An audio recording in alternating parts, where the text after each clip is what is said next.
Je crois qu'on va passer à la dernière, parce qu'on a pris un peu de retard. Et c'est notre secrétaire général qui va reprendre le flambeau et conclure.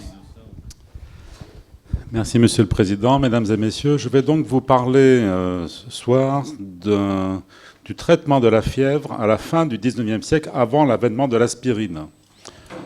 C'est une manière de voir l'histoire de la médecine, de s'attacher à un développement reconnu par tous. Bon, ça pourrait être les antibiotiques, telle et telle opération chirurgicale, et en se demandant, mais alors avant, comment on faisait? Donc c'est pour le traitement de la fièvre, je vais essayer de répondre à cette question en m'attachant à la période donc, qui va environ de 1850 à 1900, avant l'arrivée de l'aspirine. Donc là, vous avez une représentation russe d'une fièvre. J'ai choisi cette illustration parce qu'on a donc à la fois la courbe de température, donc qui visualise la température, donc c'est au début du XXe siècle, on va en reparler. Et puis donc là aussi la représentation d'un malade, parce que bien entendu tout ça n'est pas théorique, ça correspondait à des personnes souffrantes et malades. Donc comme le dit fort bien Armel Debru dans un article paru dans le dictionnaire de la pensée médicale, paru aux presses universitaires de France, donc un très bel article sur l'histoire de la fièvre. Donc la fièvre a été une compagne continuelle et redoutée dans l'histoire des civilisations, et elle fut depuis l'Antiquité un symptôme omniprésent dans la pratique médicale. À tel point que, si on regarde les dictionnaires anciens, on s'aperçoit qu'il y a non pas des dizaines, mais des centaines de dénominations différentes pour les fièvres, en allant des fièvres tierces, des fièvres cynoques, ataraxiques, etc. Et j'en passe. Et donc, par exemple, Philippe Pinel, qui a été un grand descripteur, enfin qui a fait sa classification des maladies dans la nosographie philosophique en 1798, donc la classification de l'ensemble des maladies connues à cette époque-là. En 3 tomes, il y a un tome entier, donc le premier tome, qui concerne la classification des fièvres. Donc tout ça pour dire que c'était quand même un sujet extrêmement important et une réflexion en tout cas pour les médecins de l'époque. Donc autre exemple, François Broussais, donc toujours au début du XIXe siècle, dans son examen de la doctrine médicale en 1816, se base aussi en premier lieu sur les fièvres, pour s'opposer aux classifications antérieures, et notamment celle de Pinel, en estimant que toutes les fièvres seraient dues à une inflammation de la muqueuse gastro-entérique. Mais au-delà des considérations nosographiques, cet exposé décrira surtout la manière de traiter la fièvre à la fin du XIXe siècle, avant l'usage de l'aspirine, qui a été commercialisée en 1899 par la firme allemande Bayer. Donc là, vous avez représentation d'un des premiers conditionnements de l'aspirine, qui, donc, dans la terminologie initiale, ne prenait pas 2 à la fin. Et on a d'ailleurs le logo de Bayer qui, finalement, n'a pas changé en un siècle. Et donc, une boîte tout à fait récente des mêmes usines Bayer. Donc je vais présenter cet exposé en 2 grandes parties, mais donc, en commençant par d'abord l'importance de la thermométrie médicale, parce que la fièvre a pu être analysée et, disons, je dirais médicalisée à partir de l'apparition du thermomètre. Et ensuite les différents traitements de la fièvre qui comprendront d'abord des règles d'hygiène, on va en parler bien sûr, ce qu'on appelait dans les terminologies de l'époque les médications antiphlogistiques, révulsives et spoliatrices. Bon, on verra, ça rappelle un peu la médecine de Molière qui était un peu sur la fin de son existence. Molière entre guillemets bien sûr, avec les saignées, les purgatifs et les lavements. Et les médications antithermiques, notamment les bains froids, et ainsi que tous les médicaments qui arriveront en fin de compte à la découverte de l'aspirine. Alors rapidement l'histoire du thermomètre. Donc c'est l'Écossais James Curie qui préconise à la fin du XVIIIe siècle l'usage de la thermométrie médicale pour évaluer des patients, notamment qui étaient atteints de fièvre typhoïde et de scarlatine. On verra par la suite que la fièvre typhoïde, ça a été un grand sujet de préoccupation dans le traitement des fièvres. C'était un des sujets qui posait vraiment des problèmes de prise en charge avec une mortalité importante. Les thermomètres étaient alors très peu pratiques. Ils avaient une taille, paraît-il, immense. Je n'ai pas retrouvé de représentation, mais immense. Alors, voilà. Et on pouvait difficilement les utiliser parce qu'il y avait un temps de stabilisation à température qui était un peu élevé. C'est le médecin allemand Karl Wunderlich qui a défini en 1856 les conditions d'emploi du thermomètre médical pour le diagnostic des maladies en préconisant l'utilisation des courbes de température.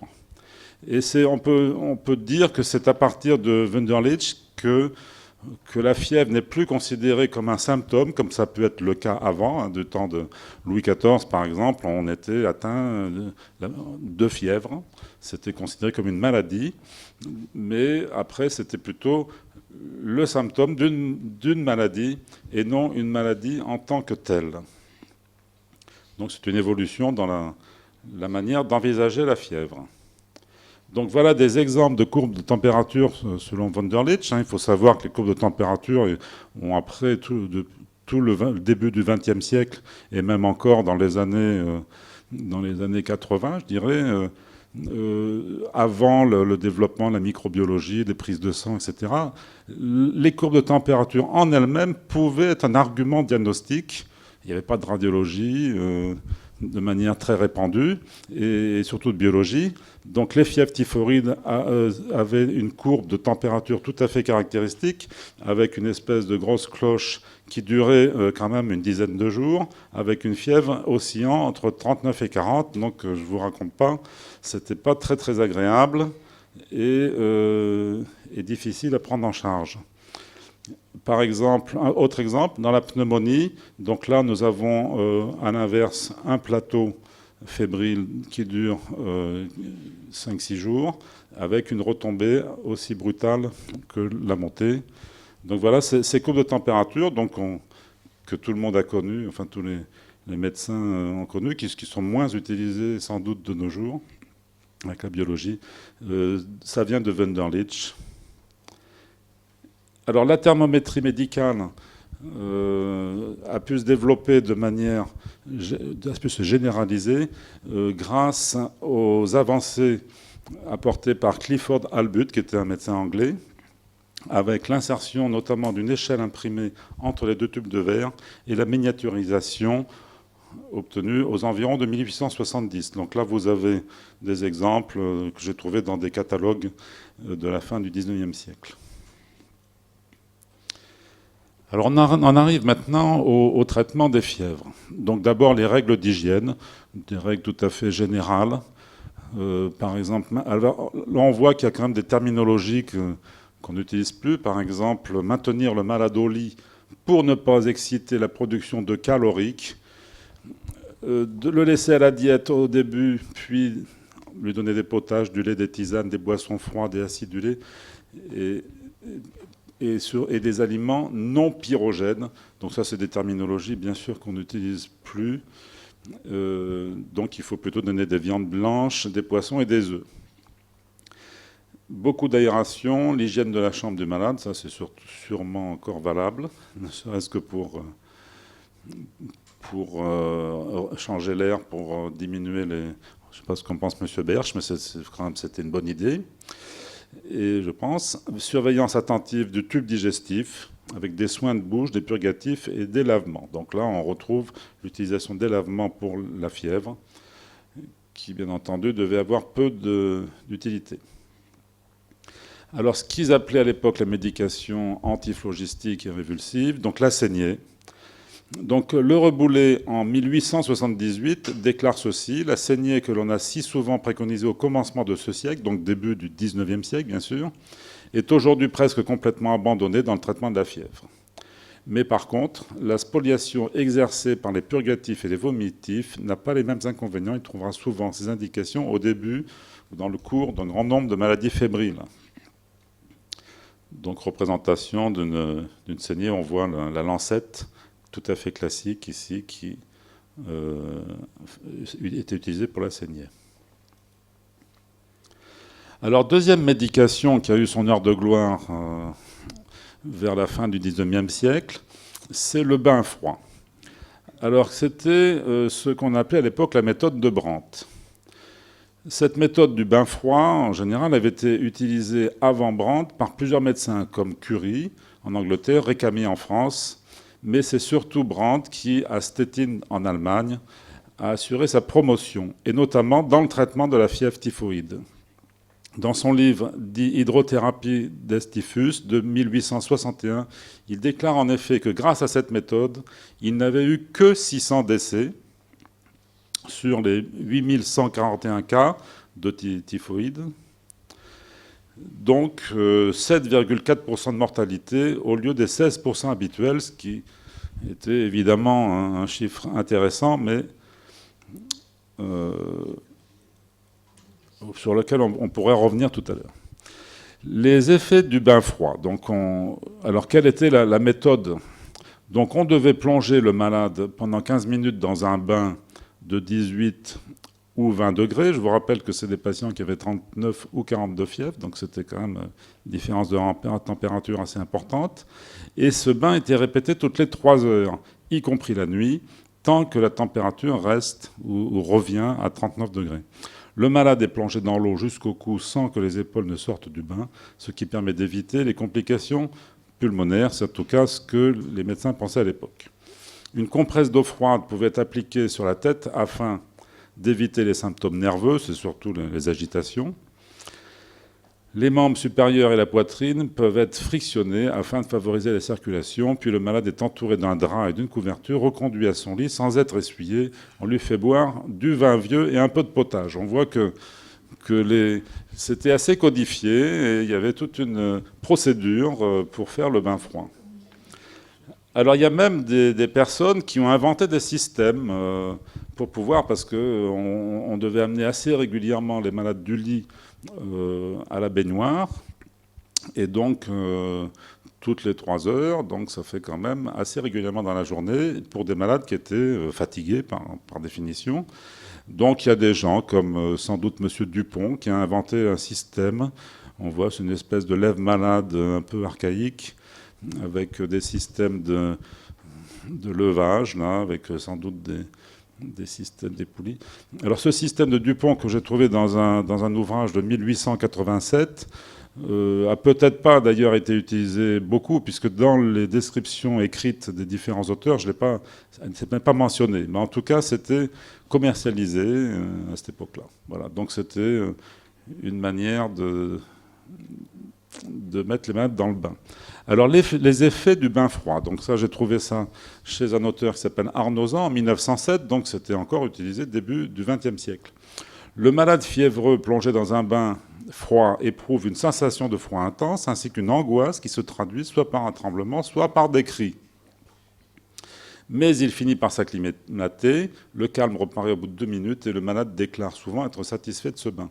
Cet état de bien-être, ou tout au moins de tolérance, persiste entre 8 et 15 minutes, puis une sensation plus profonde de froid l'envahit et un frisson avec claquement de dents commence. C'est le moment de retirer le malade du bain. C'était quand même un peu hard, si je me permets comme expression. Alors une fois le patient remis au lit, il présente progressivement une amélioration subjective et objective des symptômes. Cet état persiste pendant 1 à 2 heures et demie, puis peu à peu, les phénomènes reprennent leur intensité. Et 3 heures environ après le bain, l'aspect du malade est à peu près identique à ce qui était auparavant. C'est-à-dire que quelques heures après, il faut recommencer, y compris la nuit. Alors, ce traitement, donc, qui avait eu son heure de gloire donc, par Brandt, qui était en Allemagne, a été introduit en France par un médecin qui s'appelait Franz Glennar. Il faut savoir que ce traitement était assez répandu dans l'armée allemande au moment de la guerre de 1870, et Glennar a été justement prisonnier à Stettin, où travaillait Brandt, à ce moment-là. Et donc il a appris à soigner de cette manière les typhoïdiques auprès de Brandt. Et à la fin de la guerre, quand il revient à Lyon, d'où il était originaire, il se fit l'apôtre de cette médication que l'école lyonnaise adopta. Mais il y a un certain nombre de controverses en France. Pour de bonnes raisons. Les bonnes raisons pouvaient être les difficultés pratiques, le désagrément pour les malades, les risques de syncope, ou de mauvaises raisons, parce que le remède était quand même d'origine allemande et on venait de vivre la guerre de 70. Et donc cette technique ne fut finalement pas très diffusée en France. Par exemple, les bains froids étaient largement utilisés à Lyon, mais relativement peu à Paris. Ceci étant, il y avait quand même quelques défenseurs parisiens, notamment Dieulafoy, qui déclarait en 1901 ceci. Le traitement de la fièvre typhoïde, le traitement par excellence, j'oserais dire, le traitement spécifique, c'est le bain froid. Je rends pleinement justice à la méthode de Brandt, méthode que Glénard nous a fait connaître en France, et je suis pénétré de la conviction profonde que le bain froid est aussi utile dans la fièvre typhoïde que la quinine dans le paludisme et le mercure dans la syphilis. C'était en tout cas ce qu'il pensait en 1901. Donc, du fait du côté un peu agressif de ce traitement des bains froids, donc un certain nombre de médecins ont essayé d'utiliser des méthodes plus douces, comme l'enveloppement par un drap mouillé, notamment chez les enfants, des bains qui seraient progressivement refroidis, des bains tièdes à 30 degrés au lieu de 18 ou 20, des douches froides, des lavements froids ou des affusions froides, comme on peut le voir sur la caricature d'origine anglaise à droite. Donc j'en arrive maintenant aux médicaments antipyrétiques. Donc les médicaments à l'époque étaient de deux types, les origines végétales et les origines chimiques. Donc on va un peu passer en revue ces médicaments et on va voir que la technique, la mise au point de ces nouveaux antipyrétiques par les chimistes à la fin du XIXe siècle a contribué grandement à la naissance de la pharmacologie moderne. On va voir ça un peu plus en détail. Alors d'abord, les premières techniques d'isolement des médicaments antipyrétiques, ça a été donc de trouver les produits, donc d'isoler les principes actifs, notamment du quinquina, qui est un médicament tout à fait reconnu déjà depuis le XVIIe siècle dans le traitement du paludisme, ce qu'on appelait la fièvre tiers, soit la fièvre quarte à l'époque. Et donc c'est en 1820 que Pelletier et Caventou ont réussi à isoler la quinine du quinquina. Il faut savoir qu'à cette époque-là, ça a été un grand progrès thérapeutique, puisque, par exemple, pendant la campagne d'Algérie, les militaires français qui étaient atteints de paludisme ont pu être traités de manière assez efficace par ce traitement qui était récent et nouveau. Donc cette quinine, qui était connue déjà depuis quelque temps, fut essayée dans les autres fièvres, y compris la typhoïde, mais son action s'est révélée faible, voire nulle, sur la marche des autres maladies infectieuses. Donc il fallait trouver autre chose. On a cherché d'autres principes actifs, notamment la digitaline, isolée à partir de la digitale, dont vous avez une représentation à droite, fut utilisée dans la fièvre. Il y avait quelques effets antipyrétiques, mais il y avait de très gros effets indésirables cardiaques et digestifs. Et comme on sait maintenant, c'est utilisé essentiellement et uniquement dans les pathologies cardiaques. La vératrine, par exemple, un autre exemple, à partir du vératre, mais qui a été abandonné parce qu'il y avait des effets toxiques. Alors, j'ai fait un tableau un peu récapitulatif, maintenant, des antipyrétiques issus des techniques chimiques. Alors, tout en haut, il y a la salicine, qui reste encore dans l'ancienne catégorie, puisque c'est le principe actif de l'écorce de saule blanc, qui a donc été trouvé, parce que le saule blanc avait été un remède utilisé de manière assez traditionnelle, y compris depuis l'Antiquité, dans le traitement des fièvres, sans doute pas de manière très diffusée, en tout cas beaucoup moins que ce qu'a pu être les médicaments dont je parlais après, mais il y avait une certaine efficacité. Donc il y avait il y a eu des recherches pour isoler la salicine. Et c'est à partir de cette salicine qu'il y a eu toute une série de manipulations, je dirais, chimiques, et qui a donné, donc ça, ce sont les noms qui sont imprimés en bleu, qui a donné toute la famille des salicylés. Donc avec l'acide salicylique, le salicylate de soude, etc., dont je vais parler maintenant.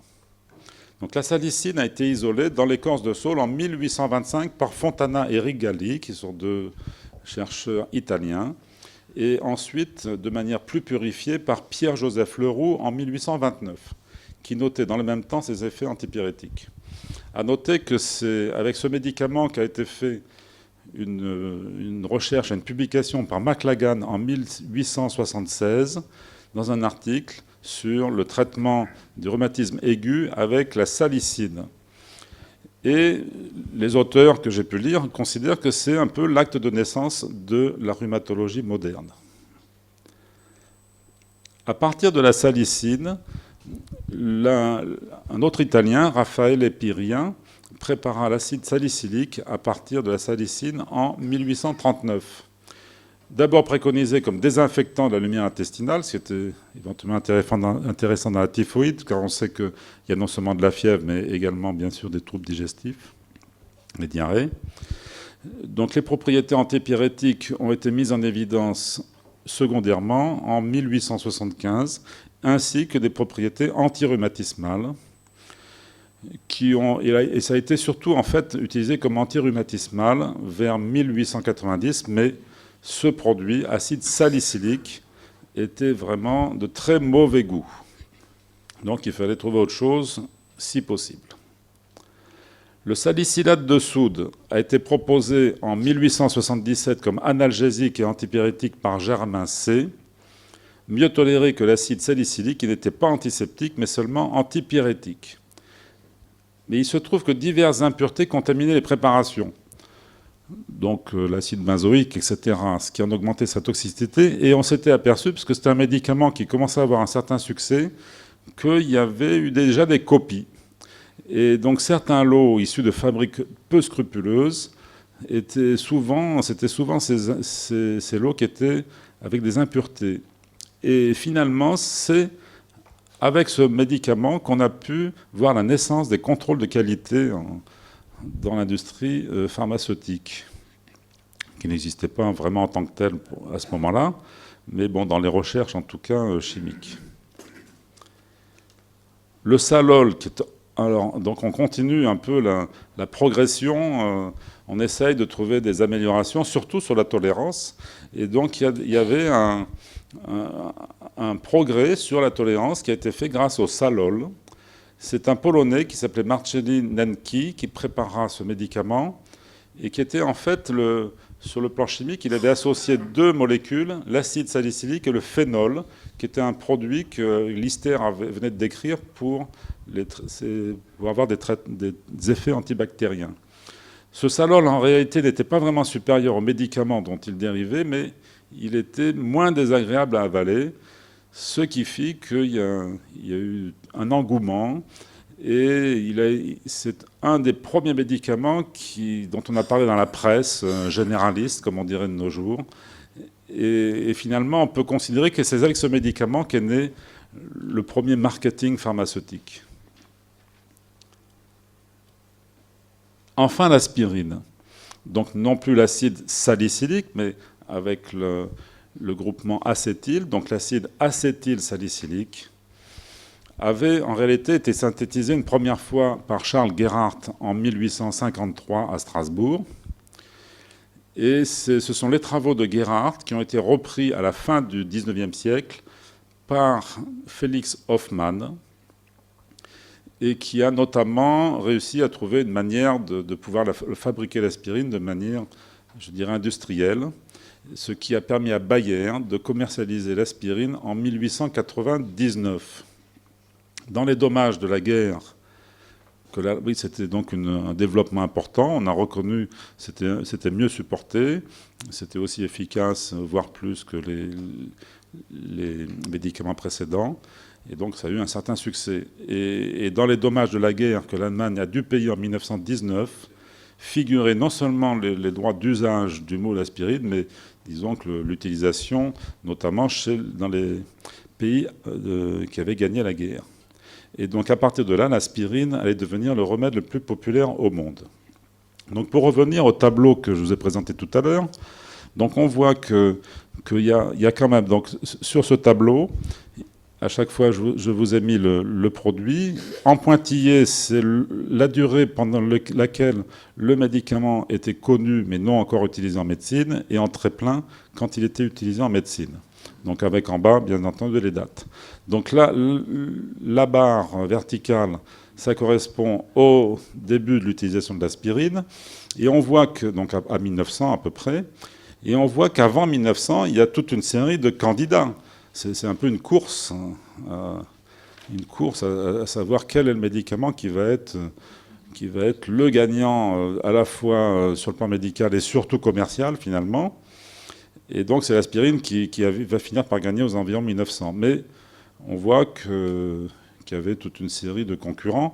Et il y avait d'autres, ça c'était les salicyliques, mais il y avait d'autres groupes chimiques qui étaient en concurrence aussi.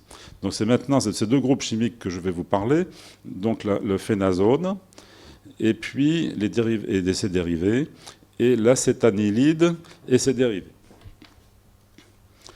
Alors la phénazone, qui était appelée sur le plan commercial l'antipyrine, était tirée de la houille vers 1887, fut commercialisée par Herx en 1889 comme fébrifuge, notamment dans la typhoïde, donc on y revient.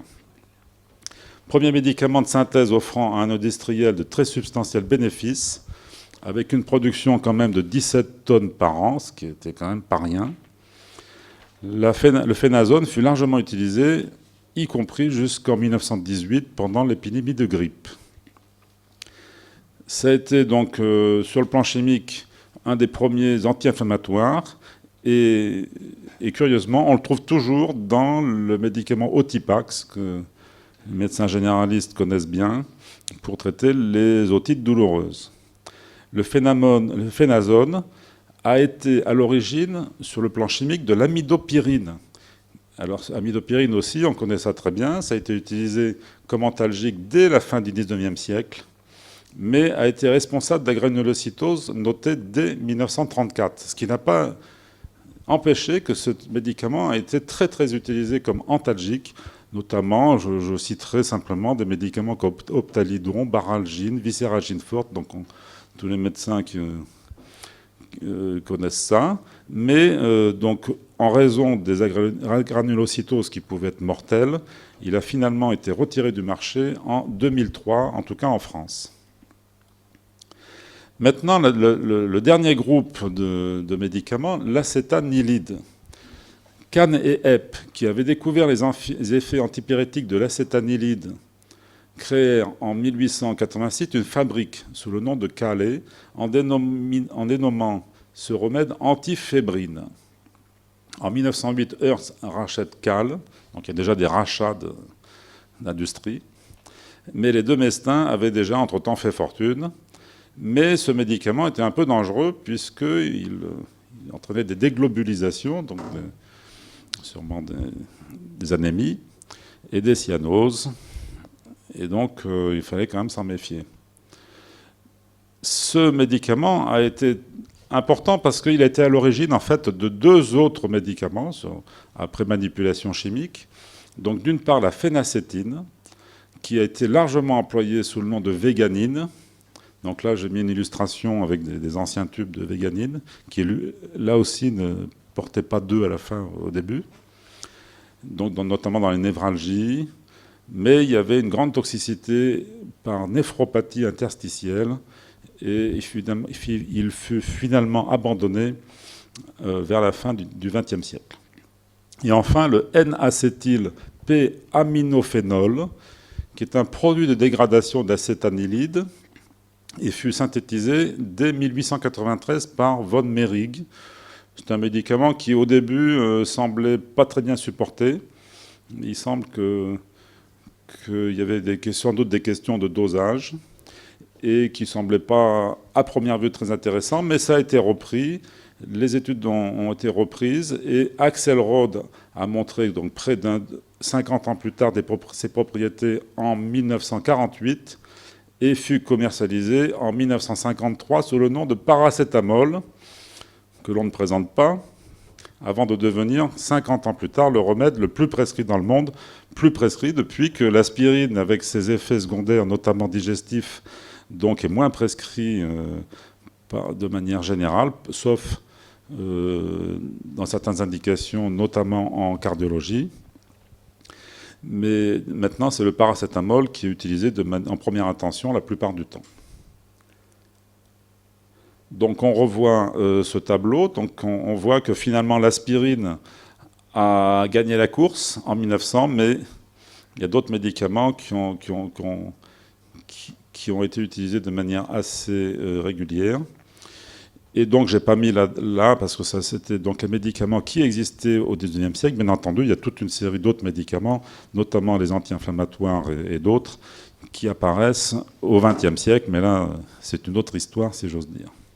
Donc en conclusion, la fièvre, qui a été un symptôme omniprésent dans l'histoire de la médecine, devient vers la fin du XIXe siècle un sujet central pour plusieurs raisons. L'approche de la compréhension des maladies, les progrès de la pharmacologie, la lutte d'influence entre les pays, les enjeux commerciaux, le début du marketing en médecine, avec l'utilisation de noms que l'on pourrait dire commercialement porteurs, tels que salol, antipyrine, antifébrine, aspirine. Donc c'est avec l'aspirine et les médicaments apparentés que l'on trouve ça.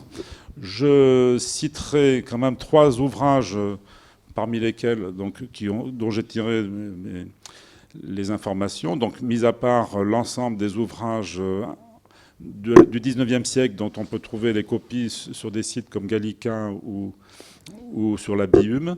Donc je citerai quand même 3 ouvrages qu'on peut trouver facilement actuellement. Donc l'histoire contemporaine des médicaments par notre collègue François Chaste. Le dictionnaire d'histoire de la pharmacie qui a été rédigé par un groupe de pharmaciens de la Société d'histoire de la pharmacie. Et aussi le dictionnaire de la pensée médicale que je vous conseille aussi de lire. Je vous remercie. Eh bien, avant de conclure donc cette séance, on va vous poser quelques questions. Monsieur. Moi, j'ai un commentaire pédiatrique. Il y a au moins une affection pour laquelle la courbe de température a une valeur diagnostique absolument pathognomonique. C'est l'exanthème subi. Je pense qu'il fallait le rappeler. Je voulais aussi quand même dire que la vogue de la température du conduit auriculaire est quelque chose d'intéressant. Vous n'avez pas abordé pour le thermomètre effectivement les voies. Dans certains pays, c'est dans la bouche, dans l'oreille, etc. Il y a eu c'était pas vraiment l'objet de votre. C'était pas vraiment votre sujet. Vous avez abordé le thermomètre. Dans les premières utilisations des thermomètres, c'était surtout en voie axillaire. Et puis on voit apparaître au fur et à mesure quand les études se précisent, donc la voie rectale. Voilà, mais il y a une concurrence d'ailleurs toujours de nos jours. Alors maintenant, c'est supplanté par la voie auriculaire. Maintenant, c'est la nouvelle mode. Mais bon, est-ce que c'est vraiment si fiable que ça ? Sans doute, c'est ce que disent les fabricants. Mais quand on a un doute, on utilise encore les techniques classiques, je dirais. Paradoxalement, ce n'est pas le sol qui a donné son nom à l'aspirine, mais la spray. La reine des prés. La reine des prés dont on extrait l'acide spirique et acétylspirique. Et ce n'est pas l'acide acétylsalicylique qui lui a donné son nom, mais peu importe. C'est tout à fait comparable. Alors, l'aspirine est liée à la grande histoire, puisque c'est pratiquement, vous l'avez dit, le premier médicament de synthèse qui a été utilisé. Et au début du siècle, le Tsarevitch, le fils de Nicolas II, était atteint d'arthrose hémophilique, d'hémophilie, transmise évidemment par sa mère, descendante de la reine Victoria, qui avait contaminé toutes les maisons d'Europe. Et ce pauvre Tsarevitch avait donc des arthroses hémophiliques, il souffrait beaucoup. Et le médecin de la famille impériale a dit, mais il faut utiliser ce médicament qui est excellent contre les douleurs. Et l'antagoniste à ce moment-là était Raspoutine, et qui disait « Mais non, n'employez pas ces médicaments, faites des prières. » Raspoutine était moine. Et vous allez voir que ça ira mieux. Et évidemment, le tsarevitch est allé plus mal, parce que les hémorragies ont été aggravées. On ne le savait pas, maintenant c'est très, très connu. Et donc, ça a donné raison, en quelque sorte, à Raspoutine. Et c'est comme ça que Raspoutine a pris du pouvoir sur la famille impériale, et surtout sur la tsarine, les a obnubilés d'une certaine manière. Ça s'est terminé mal pour lui, puisqu'il a été assassiné. Mais c'est un des facteurs de la révolution bolchevique. Parce que cette histoire a entraîné une obnubilation de la famille impériale qui n'a pas vu le danger arriver.